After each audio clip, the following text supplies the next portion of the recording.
சரி, இப்போ அடுத்த கேள்விக்கு வருவோம். உயிர் என்ற ஒரு பொருள் உண்டா இல்லையா? அடுத்த கேள்விக்கு வருவோம். ஏன் நீங்கள் முதல் சொன்ன மாதிரி பதி அது இறைவன், அடுத்து உயிர் அப்படின்னு சொல்கிறோமே, இந்த உயிர் என்ற ஒரு பொருள் உண்டா இல்லையா அப்படின்னு கேட்டால் நிறைய பேர் நிறையா சொல்லிட்டு இருக்கிறாங்க. ஒவ்வொருத்தரும் ஒவ்வொரு மாதிரி சொல்லிட்டு இருக்கிறாங்க.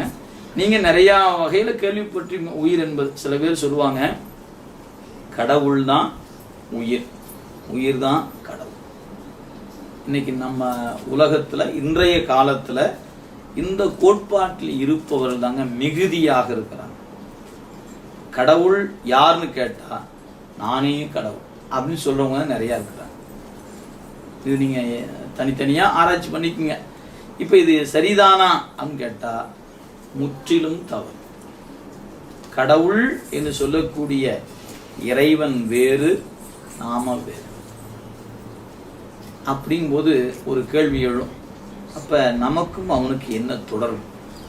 இப்ப நாம் அப்படிங்க சொல்லக்கூடிய இந்த உயிர்கள் எத்தகையது அப்படின்னு சொன்னா, இறைவன் என்று இருந்தானோ அன்றே நாமெல்லாம் இருந்தோம். நீங்க தாங்க அடுத்த சிக்கல் தொடங்கும். நாம இன்னைக்கு வரைக்கும் எப்படி நம்ம படிச்சுக்கிறோம்? கடவுள் உலகத்தை படைத்தார், கடவுள் உயிர்களை படைத்தார் அப்படின்னு படிச்சிருக்கிறோம். நீங்க என்ன மாற்றி சொல்றீங்களே? கடவுள் உலகத்தை படைத்தார் ஒத்துக்கொள்ளலாம், கடவுள் உயிரை படைத்தார்னு சொன்னா ஒத்துக்கலாமா வேண்டாமா? கடவுள் நம்ம எல்லாம் படைச்சார், இன்னைக்கு வரைக்கும் அப்படித்தாங்க நினைச்சிட்டு இருக்கிறோம் அப்படின்னு நீங்க நினைச்சிருந்தீங்கன்னா, இப்ப என்னுடைய கேள்விக்கு பதில் சொல்லணும். என்ன பதில் சொல்லணும்? ஒவ்வொருத்தரையும் ஒவ்வொரு மாதிரி ஏங்க படைச்சாரு? ஒரே மாதிரி படைக்க வேண்டாமா? ஒருத்தருக்கு அறிவு ரொம்ப அழகா இருக்குது, ஒருத்தர் ரொம்ப செல்வாக்கோடு இருக்கிறார், இன்னொருத்தர் ரொம்ப வசதியா இருக்கிறார், ஒருத்தர் அறிவே இல்லாமல் இருக்கிறாரு, ஒருத்தருக்கு பிறக்கும் போதே கண் இல்லாமல் இருக்கிறாரு, காது இல்லாமல் இருக்கிறார். இதெல்லாம் ஏங்க இந்த வேறுபாடு? கடவுள் தான் உயிரை படைச்சான்னு சொன்னா ஈக்குவலா படைக்கணுமா இல்லையா? ஏன் வேறுபாட்டோட படைச்சாரு? நீங்க அதுக்கு என்ன பதில் சொல்வீங்க?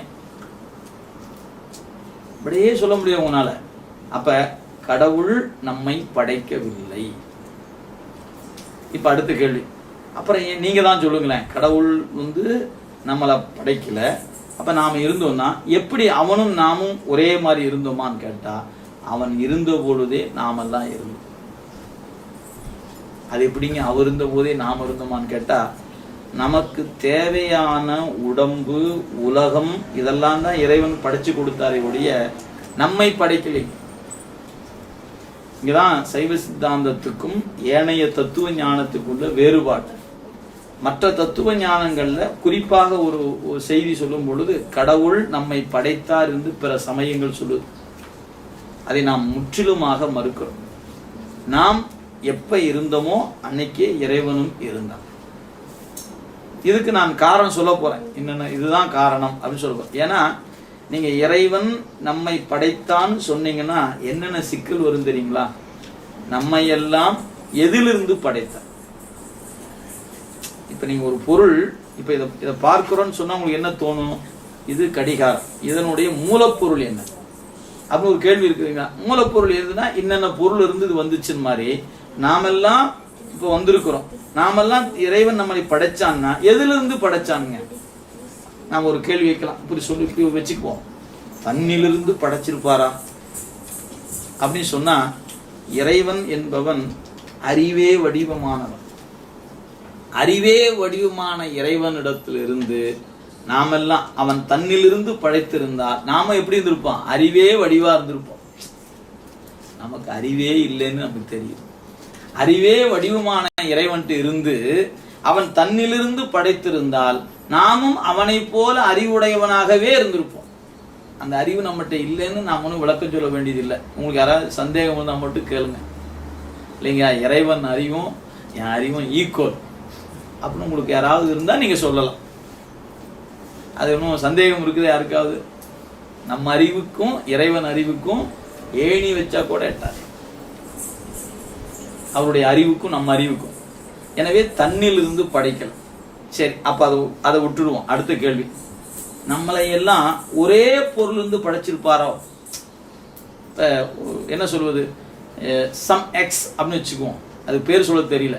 சம் எக்ஸ்ல இருந்து நம்மளெல்லாம் படைச்சிருந்தாருன்னா என்ன இருக்கும்? நாமெல்லாம் ஒரே மாதிரி இருக்கணும் இல்லை. ஒரு தென்னை மரத்துல ஒரு தென்னை கன்று ஊனுகிறோம், அது வளர்ந்து வந்துச்சு, ஒரு 4-5 குலையா பிரிஞ்சு குலையா இருக்குதுங்க. எந்த குலையில் எடுத்தீங்கன்னாலும் ஒரே சுவை தரும். ஒரு மாமரம் இருக்கிறது, பல கிளை இருக்குது, அதுல நூற்றுக்கணக்கான கனிகள் வருகிறது, எல்லா கனியும் ஒரே சுவை தருது.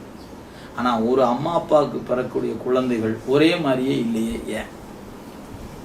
ஒரு குழந்தை நல்லா படிக்குது, ஒரு குழந்தை படிக்க மாட்டேங்குது. ஒரு குழந்தை விளையாட்டு நல்லா இருக்குதுன்னு குழந்தை விளையாடவே மாட்டேங்குது. எத்தனை வேறுபாடுங்க! ஒன்னொன்னு நீங்க ட்வின்ஸ் அப்படின்னு சொல்லக்கூடிய குழந்தைகிட்டே வேறுபாடு. நீங்க ஒரு ஆண்டு கழித்து 2 ஆண்டு கழித்து பிறக்கிற குழந்தையும் இல்லை, ஒரு சில வினாடி பெறக்கூடிய குழந்தைகள் இடத்திலேயே வேறுபாடு இருக்குது. ஏன்? ஒரு மரத்தினுடைய கனிகள் ஒரே சுவை தரும் பொழுது நாமெல்லாம் ஒரு எக்ஸ்ல இருந்து தானே வந்திருக்கிறோம்னா நம்ம அறிவெல்லாம் எப்படி இருக்கணும்? ஒரே மாதிரி அறிவு இருக்கணும் இல்லையே.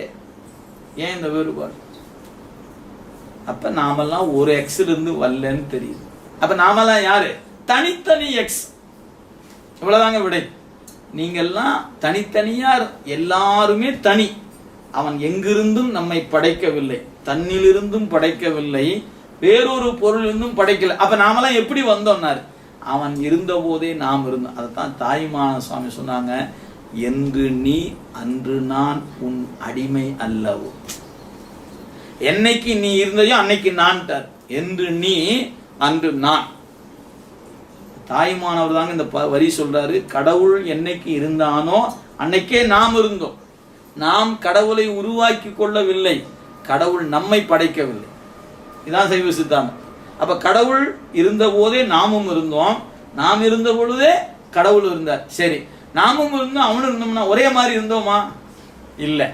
அவன் பாசத்தில் நீங்கி இருந்தான், நாம் பாசத்துல இருந்தோம். அதான் முதல்ல சொன்னேன். சிவம்னா என்னன்னு கேட்டா மங்களமானது.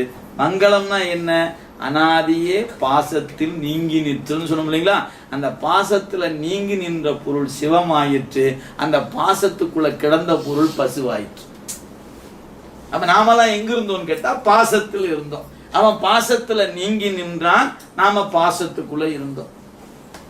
இப்ப 2 பொருள் விளங்கிடணும். சிவம்னா என்ன, உயிர்கள் என்று சொல்லப்படுவது என்னன்னு கேட்டா, சிவம் இயல்பாகவே பாசங்களில் நீங்கி நிற்கக்கூடிய பொருள். நாமெல்லாம் இயல்பாவே பாசத்தில் கிடக்கிற பொருள். இங்க பாசம்னா நாம நினைக்கிற பாசம் எல்லாம் இல்லைங்க. நம்ம அம்மா அப்பா அண்ணன் தம்பி மாமன் மச்சான் அந்த பாசம் எல்லாம் இல்லை. இந்த பாசம் என்பதற்கு ஆணவம் கண்மம் மாயின்னு 3 சொல்றோம் இல்லைங்களா? இந்த 3லும் குறிப்பாக ஆணவ மலத்துக்கு தான் பாசம்னு பேர். பாசம் அப்படின்னு சொன்னீங்கன்னாவே அது ஆணவ மலத்தை தான் குறிக்கும். அப்ப இறைவன் இருக்கிறான், உயிர்களாகிய நாம் இருக்கிறோம், அவன் பாசத்திலிருந்து நீங்கி நிற்கிறான், நாம் பாசத்துக்குள்ள கிடக்கிறோம். அந்த பாசம் எதுன்னு கேள்வி கேட்டீங்கன்னா ஆணவ மலம் என்கிற பாசம். சரி, 3 சொன்னீங்களே, இப்ப 1 தானே சொல்றீங்கன்னு கேட்டா, ஒரு பாசத்துக்குள்ளதான் கிடந்தோம். நாம நேற்று இருந்தது ஆணவ மலம் என்கிற பாசத்துக்குள்ள கிடந்தோம். நம்ம கிட்ட ஒண்ணு தான் இருந்துச்சு. இன்னும் 2 பாசம் இருக்கு பாருங்க. எது? மாயைன்னு ஒரு பாசம், கண்மம் ஒரு பாசம். மொத்தம் 3 சொன்னோம் இல்லைங்களா? பதி பசு பாசம். பாசத்தை 3ஆ பிரிச்சிங்கன்னா ஆணவம் கண்மம் மாயை. இப்ப பதியை பத்தி ஒரு வாரம் சொல்லிட்டோம், பசுவை பத்தி சொல்லியாச்சு. பாசம் என்று வந்தா ஆணவம் கண்மம் மாயை. அதுல பாசம் எங்கிருந்ததோ அங்கதான் நாம் இருந்தோம். நாம் இருக்கிற இடத்துல பாசம் இருந்துச்சு, பாசம் இருக்கிற இடத்துல நாம் இருந்தோம். எனவே பாசமும் பசுவும் பிரிக்க முடியாம இருந்தது. அதான் நம்மளுடைய நிலைமை. இந்த பிரிக்க முடியாத இருந்த நிலையை கண்டு இறைவன் என்ன பண்றாங்க? ஒரு கருணை கொண்டான். நாம் எங்க கடந்தோம்னா பாசகுத்துல கிடந்தோம். அந்த பாசத்துல எப்படி கிடந்தோம் கேட்டா, நான் வேறு பாசம் வேறு என்று பிரிக்க முடியாம கிடந்தோம். அப்படி கிடந்த நிலையில தான் இறைவன் எப்படி ஞானசம்பந்தருக்கு கருணை கொண்டாரு பாருங்க. அந்த மாதிரி நம்ம எல்லாம் பார்த்து கருணை கொண்டான். என்ன பண்ணாரு? இவன் இந்த பாசத்துக்குள்ள கிடக்கிறான், இந்த பாசத்துல இவனை எடுக்கணும். எப்படி எடுப்பது அப்படின்னாரு. இந்த பாசத்தில் கிடக்கக்கூடிய உயிரை பாசத்திலிருந்து எடுக்கணும்னா பாசத்தை கூட்டித்தான் பாசத்திலிருந்து எடுக்கணும்.